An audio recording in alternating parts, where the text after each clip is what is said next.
Ay, nandito si ating iba. Meron tayong isang manok. Hindi naman siya malaki, hindi naman siya maliit. Nakasat katamtaman lang nasa aming apat. I-steam ko yan, guys. Meron tayong wolfberry dito. Tapos itong powder na to, yung spice pang steam ng chicken. Ito, Imperial Herb Chicken Spice ang pangalan. Hinati ko lang dahil maliit lang ang manok natin. Ang gagawin natin, lagyan na natin ng mantika, sesame oil. Yan. Palinis naman yung kamay natin. Ay, kamay ko na lang ang panggawa ko. Ganyan. Ito, ang light sauce. Kasi, kunti lang po yung lasa nito. Titimplahan din po. Depende sa gusto nyo. Lalagyan ko ng light sauce sa loob. Tingnan nyo, hindi marami ang paglagay ko.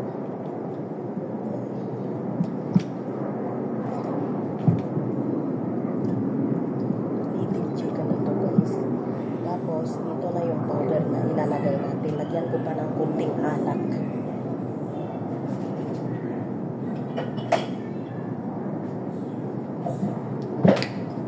Cooking oil.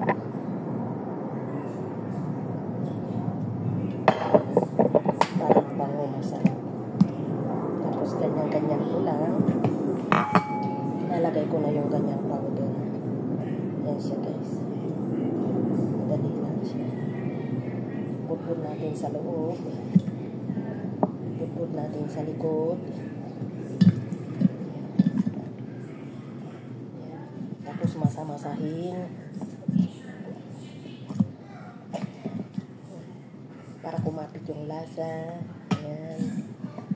Kilitiin. Yan sa loob niya. Yes.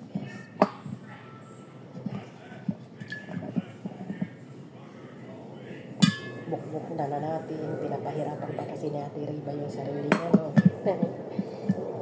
Bukbuk na para masarap. Lagay na natin yan.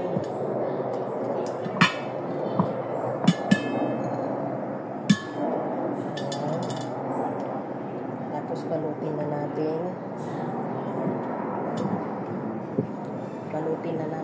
At i-steam.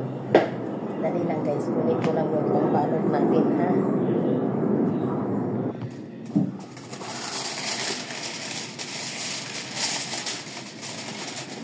Yung pambalot natin. Para hindi papasok yung tubig pag nag-steam tayo. Pinatahulan ako ni Kulot dahil naiingayan siya dito.